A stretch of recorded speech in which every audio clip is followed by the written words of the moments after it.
जमीन पर दौलत हमेशा से थी, लेकिन हर दौर में उसका चेहरा बदलता रहा।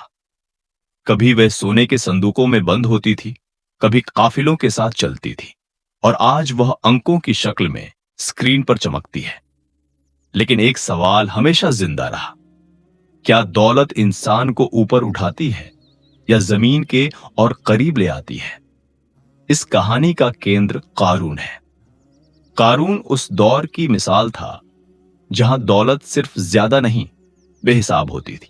इतनी कि उसके खजानों के ताले उठाना भी कई लोगों के लिए मुश्किल होता। उसके पास सिर्फ पैसा नहीं था, उसके पास श्रेष्ठता का एहसास था। वह जब चलता तो जमीन भी उसके कदमों की आहट महसूस करती। लोग उसकी ओर देखकर खुद को छोटा महसूस करते और वह इस छोटेपन से लुत्फ उठाता। कारून का यकीन था कि दौलत मेहनत का नतीजा होती है और जिसके पास ज्यादा है वही ज्यादा अक्लमंद है। उसके लिए सफलता का एक ही पैमाना था, कितना है, कितना सोना, कितनी चांदी, कितने खजाने। उस जमाने में अगर किसी के पास कारून जितनी दौलत होती तो वह बाकी सब पर भारी होता। न तकनीक थी, न बैंक, न स्टॉक्स। जो कुछ था वह हाथ से छूने वाली दौलत थी। कारून इस दौलत का बादशाह था।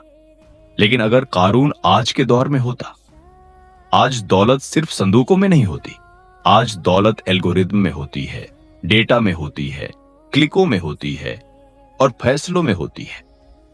आज किसी आदमी के पास सोने का एक सिक्का भी ना हो, फिर भी वह दुनिया के बाजार हिला सकता है। आज दौलत का वजन लोहे से ज्यादा सोच में होता है। अगर कारून आज के शहर में खड़ा होता तो शायद वह हैरान होता। उसके सोने के ढेर के मुकाबले लोग हाथ में एक छोटा सा उपकरण पकड़े होते और उससे लाखों का लेन देन कर रहे होते। वह सोचता, यह दौलत कहां छुपाई है? न संदूक, न ताले, न पहरे।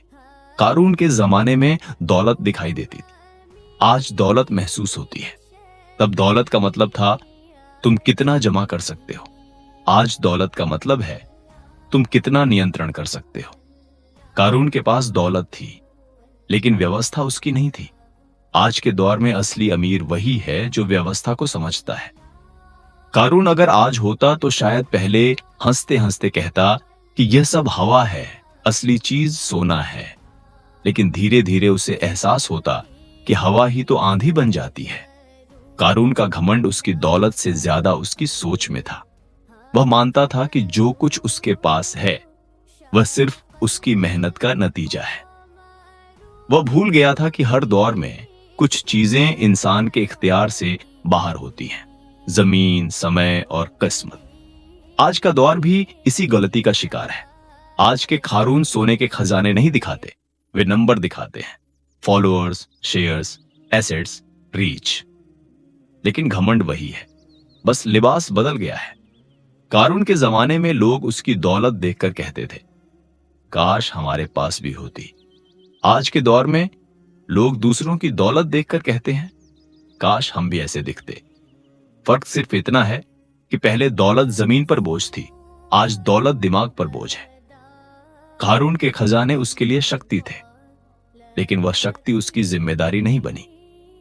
वह समझता रहा कि दौलत का मतलब हमेशा बच जाना होता है, लेकिन इतिहास ने दिखाया कि अगर दौलत के साथ अखलाक ना हो तो वह वजन बन जाती है। आज के दौर में भी यही हो रहा है। दुनिया इतनी तेज है कि लोग दौलत कमा लेते हैं, लेकिन उसे संभालने का धैर्य नहीं कमा पाते। कारून के लिए जमीन खुली, आज के दौर में इंसान के लिए तन्हाई खुलती है। बाहर से सब चमक रहा होता है, अंदर से सब खाली। कारून का अंजाम एक चेतावनी था, सिर्फ उसके दौर के लिए नहीं बल्कि हर दौर के लिए। यह बताने के लिए कि अगर दौलत सिर्फ तुम्हारी हो तो वह तुम्हारी रह जाती है, लेकिन अगर तुम सिर्फ दौलत के हो जाओ तो फिर कुछ भी तुम्हारा नहीं रहता। आज के हिसाब से कारून की दौलत शायद अंकों में कम लगे, लेकिन उसकी सोच आज भी जिंदा है। हर वह व्यक्ति जो कहता है यह सब मेरी मेहनत का नतीजा है, और हर वह व्यक्ति जो समझता है कि दौलत उसे जवाबदेह नहीं बनाती, वह असल में कारून का वारिस है। दौलत का पैमाना बदल गया है, लेकिन इम्तिहान वही है।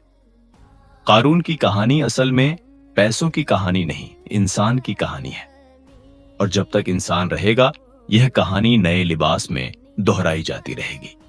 आज भी जमीन खुलती है, कभी खामोशी की शक्ल में, कभी तन्हाई की, और कभी ऐसे सवालों की जो पैसा कभी खरीद नहीं सकता। और शायद इसीलिए हर दौर को अपना कारून मिल जाता है।